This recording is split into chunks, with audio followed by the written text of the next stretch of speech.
Yeah, the temperature roller coaster just continues here in the Summit City. We saw very warm weather to begin the week, and then we saw a weather system move through and a sharp contrast in temperatures in comparison to the day prior. And then we've been ticking back up. We got to 66 today, which, to put into perspective, 43 is where we're supposed to be for this time of year in terms of the average temperature.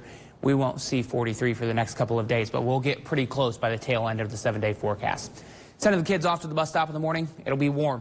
Temperatures in the low to mid 50s. Mostly cloudy conditions throughout the morning, and fog is possible. So make sure to tune in to 21Alive News tomorrow morning. Check the website, 21alivenews.com, for any potential for some school delays. The afternoon is going to be very warm for this time of year. Most of us will be in the 70s. We're not even talking about the 60s. We're talking about the 70s at about 3:30, 4 o'clock in the afternoon. You can see low 70s across the board, and we stay warm throughout the evening and into the very early morning hours on Tuesday. But then we're tracking a cold front that's going to move through. That's going to drop temperatures down pretty quickly. So whatever the temperature is at around midnight on Tuesday morning is likely going to be the day's high. And then lunchtime temperatures will range from the mid-40s off to the northwest of Fort Wayne to the low 50s here in the Summit City and places along US 24 with warmer temperatures, as that cold front hasn't quite passed yet by about lunchtime for places off to the southeast of Fort Wayne. But we'll drop down into the 40s and then into the 30s overnight into Wednesday. There's that cold front right now draped across the Great Plains. It's attached to this low pressure system that's moving off to the northeast in Canada, but it's dragging this cold air with it. And since we've got so much warm, moist air in place as this cold front moves in, that's shoving all of that moisture up. And that's going to create some rain showers and possibly some thunderstorms as we get into Tuesday.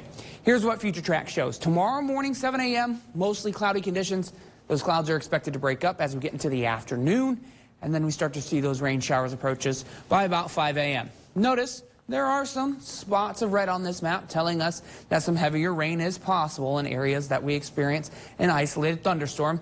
The good news is we're not expecting severe weather, and this rain, for the most part, is going to be light outside of those isolated spots, and it'll be fairly hit and miss throughout the morning, becoming even more hit and miss as we get into the afternoon on Tuesday, with maybe a lingering rain shower left over on Wednesday.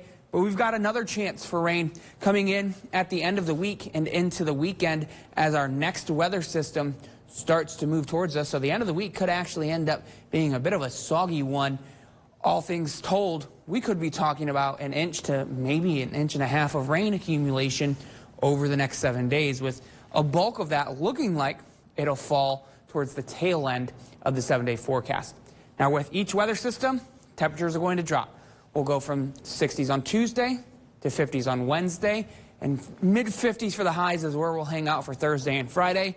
But then that weather system moves through on Saturday, and it drops us down in temperatures to the upper 40s. And then mid-40s for the first day of daylight saving time, which is right where we're supposed to be for this time of year. What?